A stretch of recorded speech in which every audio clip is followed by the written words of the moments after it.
एक आदमी मंदिर में सेवक था। उसका काम मंदिर की साफ सफाई करना था। भक्तों और श्रद्धालुओं द्वारा दिए गए दान में से थोड़ा बहुत उसे मंदिर के पुजारी द्वारा दे दिया जाता। इसी से उसकी गुजर बसर चल रही थी। वह अपनी जिंदगी से बहुत परेशान और दुखी था। मंदिर में काम करते करते वह दिन भर अपनी जिंदगी को लेकर शिकायतें करता रहता। एक दिन शिकायत करते हुए वह भगवान से बोला, भगवान जी, आपकी जिंदगी कितनी आसान है।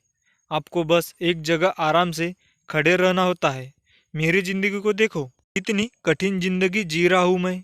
दिन भर कड़ी मेहनत करता हूँ, तब कहीं 2 जून की रोटी नसीब हो पाती है। काश मेरी जिंदगी भी आपकी तरह होती। उसकी बात सुनकर भगवान बोले, तुम जैसा सोच रहे हो वैसा नहीं है। मेरी जगह रहना बिल्कुल आसान नहीं है। मुझे बहुत सारी चीज़ें देखनी पड़ती है, बहुत सी व्यवस्थाएं करनी पड़ती है। ये हर किसी के बस की बात नहीं है। भगवान जी, कैसी बात कर रहे हो आप? आपका काम आसान ही तो है। आपकी तरह तो मैं भी दिन भर खड़े रह सकता हूँ। इसमें कौन सी बड़ी बात है? मंदिर का सेवक बोला, तुम नहीं कर पाओगे। इस काम में बहुत धैर्य की आवश्यकता पड़ती है। भगवान बोले, मैं जरूर कर पाऊंगा।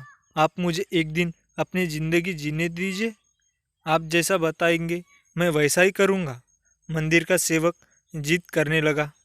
उसकी जिद के आगे भगवान मान गए और बोले, ठीक है, आज पूरा दिन तुम मेरी जिंदगी जियो।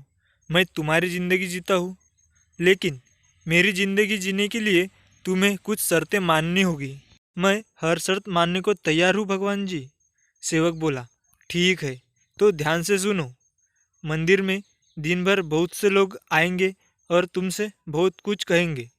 कुछ तुम्हें अच्छा बोलेंगे तो कुछ बुरा।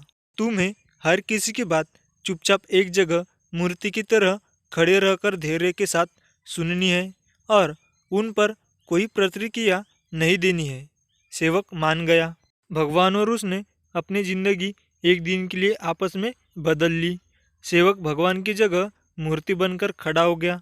भगवान मंदिर की साफ सफाई का काम निपटाकर वहां से चले गए। कुछ समय बीतने के बाद मंदिर में एक धनी व्यापारी आया।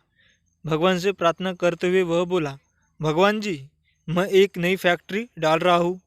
मुझे आशीर्वाद दीजिए कि यह फैक्ट्री अच्छी तरह चले और मैं इससे अच्छा मुनाफा कमाऊँ। प्रार्थना करने के बाद वह प्रणाम करने के लिए नीचे झुका तो उसका बटुआ गिर गया।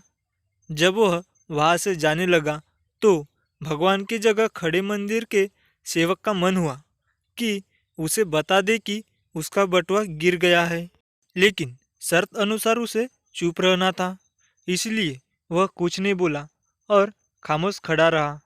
इसके तुरंत बाद एक गरीब आदमी वहां आया और वो भगवान से बोला, भगवान जी, बहुत गरीबी में जीवन काट रहा हूँ। परिवार का पेट पालना है, माँ की दवाई की व्यवस्था करनी है। समझ नहीं पा रहा हूँ कि इतना सब कैसे करूँ। आज देखो, मेरे पास बस 1 रुपया है।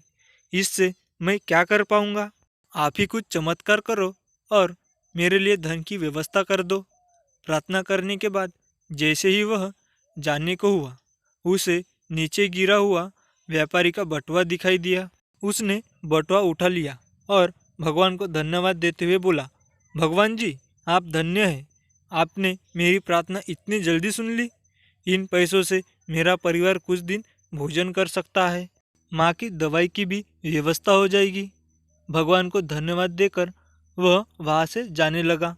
तब भगवान बने मंदिर के सेवक का मन हुआ कि उसे बता दे कि वह बटुआ तो व्यापारी का है, उसे मैंने नहीं दिया है।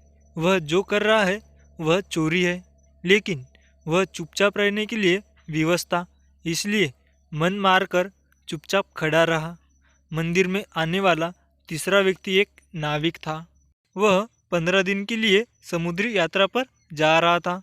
भगवान से उसने प्रार्थना की कि उसकी यात्रा सुरक्षित रहे और वह सकुशल वापस आ सके। वह प्रार्थना कर ही रहा था कि धनी व्यापारी वहां आ गया। वह अपने साथ पुलिस भी लेकर आया था। नाविक को देखकर वह पुलिस से बोला, मेरे बाद ये मंदिर में आया है, जरूर इसने ही मेरा बटुआ चुराया होगा। आप इसे गिरफ्तार कर लीजिए। पुलिस नाविक को पकड़कर ले जाने लगी। भगवान बने आदमी को अपने सामने होता हुआ ये अन्याय सहन नहीं हुआ। शर्त अनुसार उसे चुप रहना था, लेकिन उसे लगा कि बहुत गलत हो चुका है। यदि मैं चुप रहा तो एक बेकसूर आदमी को व्यर्थ में ही सजा भुगतनी पड़ेगी। उसने अपनी चुप्पी तोड़ते हुए कहा, आप गलत व्यक्ति को पकड़ कर ले जा रहे हैं। ये बटुआ इस नाविक ने नहीं, बल्कि इससे पहले आए गरीब व्यक्ति ने चुराया है। मैं भगवान हूँ और मैंने सब देखा है। पुलिस भगवान की बात कैसे नहीं मानती? उनकी बात मानकर उन्होंने नाविक को छोड़ दिया और उस गरीब आदमी को पकड़ लिया जिसने बटुआ लिया था। शाम को जब भगवान वापस आए तो मंदिर के सेवक ने पूरे दिन का वृत्तांत सुनाते हुए उन्हें गर्व के साथ बताया कि आज मैं एक व्यक्ति के साथ अन्याय होने से रोका है। देखिए, आपकी ज़िंदगी जीकर आज मैंने कितना अच्छा काम किया है। उसकी बात सुनकर भगवान बोले, ये तुमने क्या किया? मैंने तुमसे कहा था कि चुपचाप मूर्ति बनकर खड़े रहना, लेकिन वैसा न कर तुमने मेरी पूरी योजना पर पानी फेर दिया। उस धनी व्यापारी ने बुरे कर्म करके इतना धन कमाया है। यदि उसमें से कुछ पैसा गरीब आदमी को मिल जाते तो उसका भला हो जाता और व्यापारी के पाप भी कुछ कम हो जाते। जिस नाविक को तुमने समुद्री यात्रा पर भेज दिया है, अब वह जीवित वापस नहीं आ पाएगा। समुद्र में बहुत बड़ा तूफान आने वाला है।